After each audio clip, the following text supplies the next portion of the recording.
"79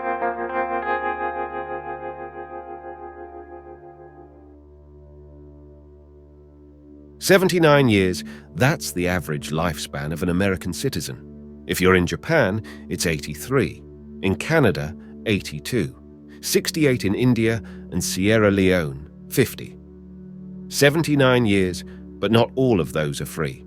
If you sleep 8 hours a day, you'll sleep for about a third of your life, which cuts that down to 53 years. If you're like 68% of American students, you'll study from kindergarten to grade 12 and then head to college right after. This takes 3 years' worth of time from your life and brings the total down to 50. If you spend a typical 45 years of your life working full-time at 40 hours a week, this amounts to 93,600 hours or 12 years of time, which brings the total down to 38 years. If you retire at the current average age of 63, you'll spend about 16 years of your life in retirement, which might be nice. But some statistics show that 68% of people over the age of 65 suffer from some sort of disablement and require long-term care, so that's not exactly the freest time in your life. So that brings the total down to 22 years. The average American spends a little over 10% of their life cooking, cleaning, eating, or doing housework. This amounts to 8 years of their life and brings the total down to 14 years. The average American will spend a bit over 2.5% of their life taking care of kids or family, which amounts to roughly 2 years and brings the total down to 12 years. I think most people will agree that those activities are fairly standard and usually considered non-negotiables. They're going to happen in our lives, so that means we have 12 years' worth of absolute freedom, right? Well, if you're a typical young adult, you spend about 5 hours a day on your phone, which amounts to 118,625 hours over your lifetime, or roughly 15 years. So there goes all your free time. Or maybe you're not like those young adults and you don't even have a phone. But if you're like the average American, you spend about 2.5 hours a day watching television, amounting to 57,933 hours over the average life, or 7 years. That would bring your total down to 5 years. This is assuming you only watch 2.5 hours a day and that you start watching at the age of 15.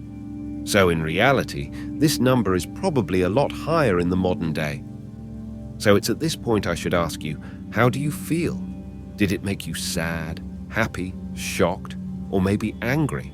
Because how you feel about this data is telling you something important about your own life. What it didn't say is that yes, we're going to spend 12 years worth of time at work. But what if it's work that we love? If we spend the 8 years of our life involved in cooking, cleaning, and eating, preparing the best food and maintaining good hygiene, we might be a lot healthier heading into retirement and not require long-term care. So those 16 years may actually be quite free.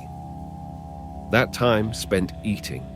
Are we mindlessly eating, or are we being present and enjoying the flavors in every bite?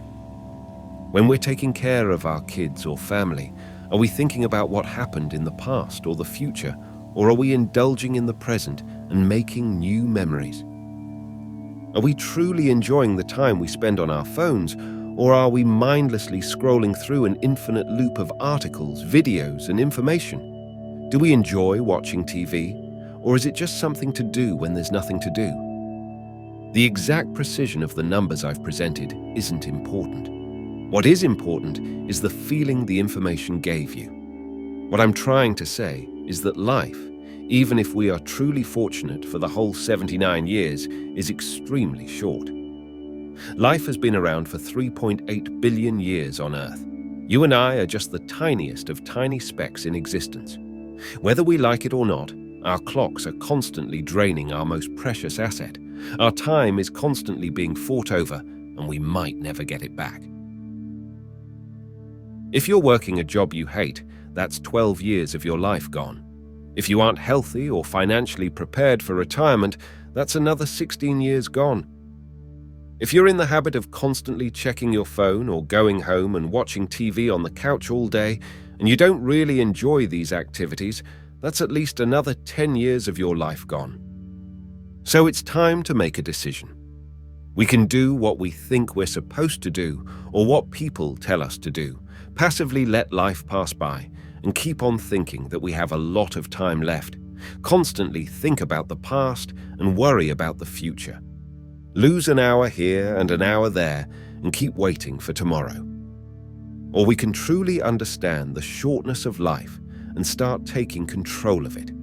Start appreciating each moment for what it really is, a moment we'll never get back, and become deliberate with our actions.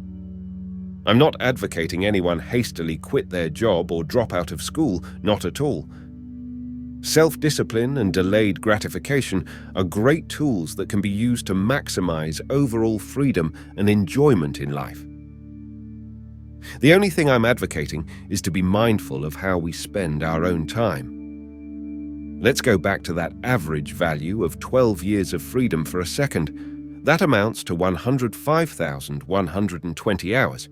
Assuming that the 10,000-hour rule is correct, if you use those 12 years of free time perfectly, you could become world-class in about 10 different activities. That's crazy, and I've never heard of anyone doing that, and it's probably because humans aren't capable of being that efficient. But if you have at least one big dream in life, I hope you're constantly moving your life towards that, and don't care about what other people have to say because you legitimately don't have the time. But if you focus on your craft and are mindful of your time, I don't think there's any reason you can't become world-class in at least one thing. Life's too short, and you never know when it's going to happen. As you.